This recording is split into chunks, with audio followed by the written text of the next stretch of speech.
ಎಲ್ಲರಿಗೂ ನಮಸ್ಕಾರ. ನಮಸ್ಕಾರ. ರಾಜ್ಯದ ಉಪಮುಖ್ಯಮಂತ್ರಿಗಳಂತ ಸನ್ಮಾನ್ಯ ಶ್ರೀ ಡಾಕ್ಟರ್ ಪರಮೇಶ್ವರ್ ಅವರೇ, ಈಶ್ವರ್ ಖಂಡ್ರೆ ಅವರೇ, ಶರಣಪ್ರಕಾಶ್ ಪಾಟೀಲ್ ಅವರೇ, ಸಾಗರ್ ಖಂಡ್ರೆ ಅವರೇ, ರಹೀಂ ಖಾನ್ ಅವರೇ, ವಿಜಯ್ ಸಿಂಗ್ ಅವರೇ, ಬಾದರ್ವಿ ಅವರೇ, ಮಾಲನಾರಾಯಣ ಅವರೇ, ಶೈನಿ ಅವರೇ, ಇಲ್ಲಿ ಸೇರ್ತಕ್ಕಂಥ ಎಲ್ಲ ಅಕ್ಕಪಡೆಯ ಎಲ್ಲ ಗೌರವಾನ್ವಿತ ಸದಸ್ಯಗಳೇ, ನನ್ನ ಪ್ರೀತಿಯ ವಿದ್ಯಾರ್ಥಿನಿ, ಹೆಣ್ಣು ಕುಟುಂಬದ ಕಣ್ಣು. ಹೆಣ್ಣಿಲ್ಲ ಅಂದ್ರೆ ಸಮಾಜ ಆಗಿ ನಾವ್ಯಾರು ಬದುಕಲಿಕ್ಕೆ ಸಾಧ್ಯ ಇಲ್ಲ. ಹೆಣ್ಣು ಅಂದ್ರೆ ಭೂಮಿ, ಹೆಣ್ಣು ಅಂದ್ರೆ ಧೈರ್ಯ, ಹೆಣ್ಣು ಅಂದ್ರೆ ಭರವಸೆ, ಹೆಣ್ಣು ಅಂದ್ರೆ ಒಗ್ಗಟ್ಟು, ಹೆಣ್ಣು ಅಂದ್ರೆ ಶಕ್ತಿ, ಬೆಳಕು. ಈ ಬೆಳಕನ್ನ ನಿಮ್ಮೆಲ್ಲರ ಮಾರ್ಗದರ್ಶನದಂತೆ, ನಿಮ್ಮೆಲ್ಲರ ಶ್ರಮದಂತೆ ಪ್ರತಿಯೊಂದು ಕುಟುಂಬ ಕೂಡ ಇವತ್ತು ಬೆಳಗ್ತಾ ಇದೆ. ಇವತ್ತು ನಾರಿ ಶಕ್ತಿ ದೇಶದ ಶಕ್ತಿ. ಕರ್ನಾಟಕದಲ್ಲಿ ಬಹಳ ವೀರ ವನಿತೆಯರು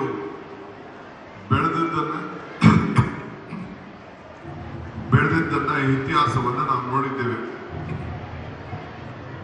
ನಾನು ಇವತ್ತು ನನ್ನ ಮುಖ್ಯಮಂತ್ರಿ ಆದ್ಮೇಲೆ ಸರ್ಕಾರದಲ್ಲಿ ಬರದ ವೀಕ್ಷಣೆ ಕಾರ್ಯಕ್ರಮವನ್ನ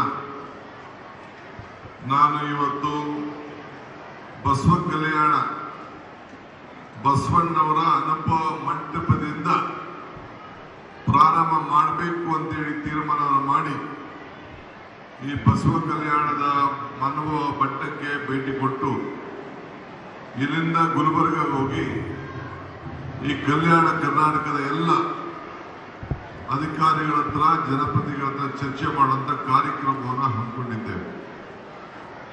ಯಾವ ಗ್ರಾಮಕ್ಕೆ ಹೋದ್ರೂ ಗ್ರಾಮ ದೇವತೆ ಯಾವುದು ಅಂತ ನಾವು ಕೇಳ್ತೇವೆ. ಅಂದ್ರೆ ಪ್ರತಿ ಭೂಮಿಗೂ ಕೂಡ ಮಾತೃಭೂಮಿ, ಭೂಮಿ ತಾಯಿ ಅಂತ ಹೇಳಿ ನಮ್ಮಲ್ಲಿ ಹಿರಿಯರೆಲ್ಲ ನಮಗೆ ಮಾರ್ಗದರ್ಶನವನ್ನು ಕೊಟ್ಟಿದ್ದಾರೆ. ಇವತ್ತು ಮಹಿಳೆಯರ ಸುರಕ್ಷತೆಗೆ ಅಕ್ಕಪಡೆ ಈ ರಾಜ್ಯದಲ್ಲಿ ತಯಾರಾಗಿದೆ. ನಮ್ಮ ಸರ್ಕಾರ ಶ್ರೀಮತಿ ಲಕ್ಷ್ಮೀ ಹೆಬ್ಬಾಳ್ಕರ್ ಅವರು ಅವರ ಮುಖಂಡತ್ವದಲ್ಲಿ ಈ ಕಾರ್ಯಪಡೆ ಇವತ್ತು ಬಹಳ ಚೆನ್ನಾಗಿ ಹೊಸದಾಗಿ ಬೆಳೀತಾ ಇದೆ. ಯಾರ್ಯಾರು ಈ ಪಡೆಗೆ ಸೇರ್ಕೊಂಡಿದ್ದೀರಿ ಅವರೆಲ್ಲರೂ ಕೂಡ ನನ್ನ ಸರ್ಕಾರದ ಪರವಾಗಿ ತುಂಬ ಹೃದಯ ಶುಭಾಶಯ ಮತ್ತು ಅಭಿನಂದಿಸಲಿಕ್ಕೆ ನಾನು ಬಯಸ್ತಾ ಇದ್ದೇನೆ. ನಿಮ್ಮ ಹೋರಾಟ, ನಿಮ್ಮ ಶ್ರಮ, ನಿಮ್ಮ ಶಕ್ತಿ, ನಿಮ್ಮ ಧೈರ್ಯ, ನಿಮ್ಮ ಸಾಧನೆ ಖಂಡಿತ ನಿಮ್ಮೆಲ್ಲರೂ ಕೂಡ ಫಲ ಸಿಗ್ತದೆ. ಮುಂದಿನ ದಿನದಲ್ಲಿ ಒಂದು ಐತಿಹಾಸಿಕವಾದಂತಹ ತೀರ್ಮಾನವನ್ನು ಮಾಡಿದ್ದೇವೆ ನಮ್ಮ ಸರ್ಕಾರ.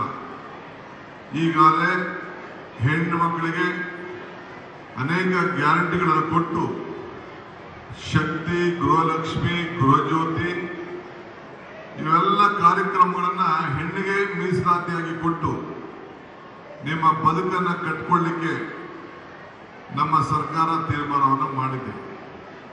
ಇದಲ್ಲದೆ ನಿಮ್ಮೆಲ್ಲರೂ ಕೂಡ ಹೆಣ್ಣು ಮತ್ತು ಯುವಕರು ಎಲ್ಲ ಸೇರಿ 16 ವರ್ಷದಿಂದ 35 ವರ್ಷರೂ ಕೂಡ ಪ್ರತಿ ಪಂಚಾಯತಿಗೂ ಕೂಡ ನಿಮ್ಮ ಸಂಘಟನೆ, ನಿಮ್ಮ ಕ್ರೀಡೆ, ನಿಮ್ಮ ಸಂಸ್ಕೃತಿ, ನಿಮ್ಮ ಸಂವಿಧಾನ ಒಗ್ಗಟ್ಟಿನಿಂದ ಬದುಕಲಿಕ್ಕೆ ಜಾತ್ಯತೀತ ತತ್ವವನ್ನು ಉಳಿಸಿಕೊಂಡು ನೀವೆಲ್ಲ ಜೀವನದಲ್ಲಿ ಈ ದೇಶದ ಐಕ್ಯತೆ, ಸಮಗ್ರತೆ ಮತ್ತು ಶಾಂತಿಯನ್ನು ಕಾಪಾಡಬೇಕು ಅಂತ ಹೇಳಿ ಈಗಾಗಲೇ 10,000 ಪಡೆಗಳನ್ನ ರಚನೆ ಮಾಡಲಿಕ್ಕೆ ಸರ್ಕಾರ ಈಗ ಆದೇಶವನ್ನು ಕೊಟ್ಟಿದೆ.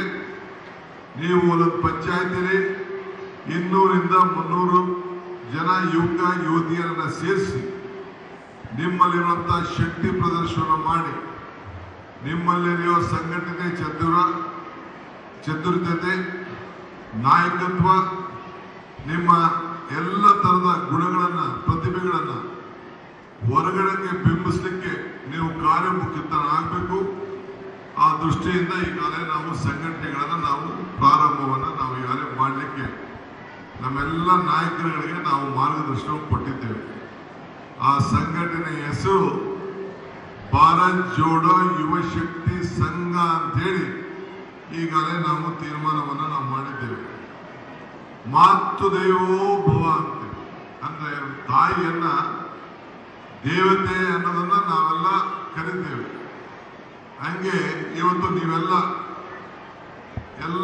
ಹೆಣ್ಮಕ್ಳಿಗೆ ನಾವು ಉತ್ತಮವಾದಂಥ ವಿದ್ಯಾಭ್ಯಾಸವನ್ನು ದೊರೆತು ಸಮಾಜಕ್ಕೆ ಕುಟುಂಬಕ್ಕೆ ಒಂದು ದೊಡ್ಡ ಮಾರ್ಗದರ್ಶನ ಕೊಡಲಿ ಅಂತ ಹೇಳಿ ನಿಮ್ಮ ಮೇಲೆ ನಾವು ಭರವಸೆಯನ್ನು ಇಟ್ಟಿದ್ದೇವೆ.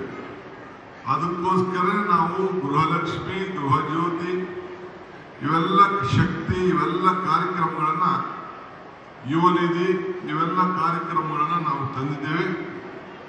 ಇನ್ನ ಮುಂದಕ್ಕೆ ಹತ್ತಾರು ಇಂಥ ಕಾರ್ಯಕ್ರಮಗಳನ್ನ ನಿಮ್ಮ ಬದುಕಿನಲ್ಲಿ ಬದಲಾವಣೆ ತರಲಿಕ್ಕೆ ನಾವೆಲ್ಲ ಪ್ರಯತ್ನವನ್ನು ನಾವು ಮಾಡ್ತಾ ಇದ್ದೇವೆ.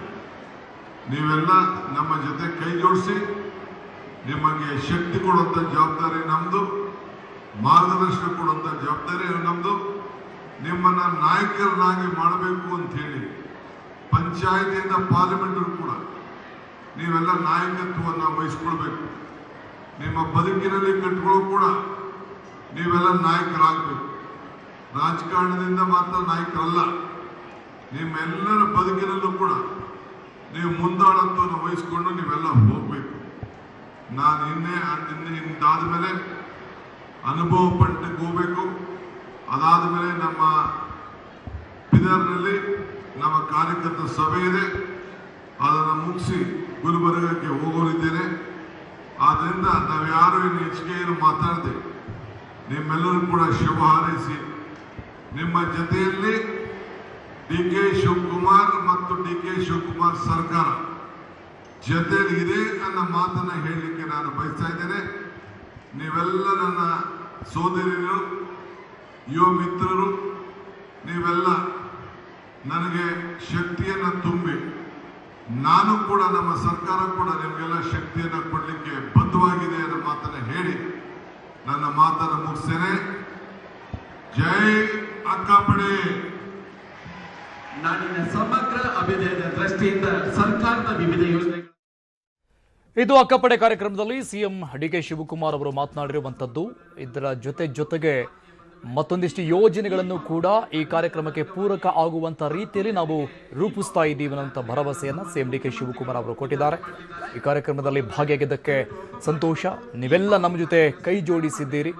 ಅತ್ಯುತ್ತಮವಾದಂಥ ಕಾರ್ಯಕ್ರಮವನ್ನು ರೂಪಿಸಲಾಗ್ತಾ ಇದೆ. ನಿಮ್ಮ ಬದುಕಿನಲ್ಲಿ ಬದಲಾವಣೆಗೆ ಪ್ರಯತ್ನವನ್ನು ನಮ್ಮ ಸರ್ಕಾರ ಮಾಡುತ್ತೆ. ನಿಮ್ಮನ್ನ ನಾಯಕರನ್ನಾಗಿ ಮಾಡಲು ನಿರ್ಧಾರವನ್ನು ನಾವು ಮಾಡಿದ್ದೀವಿ.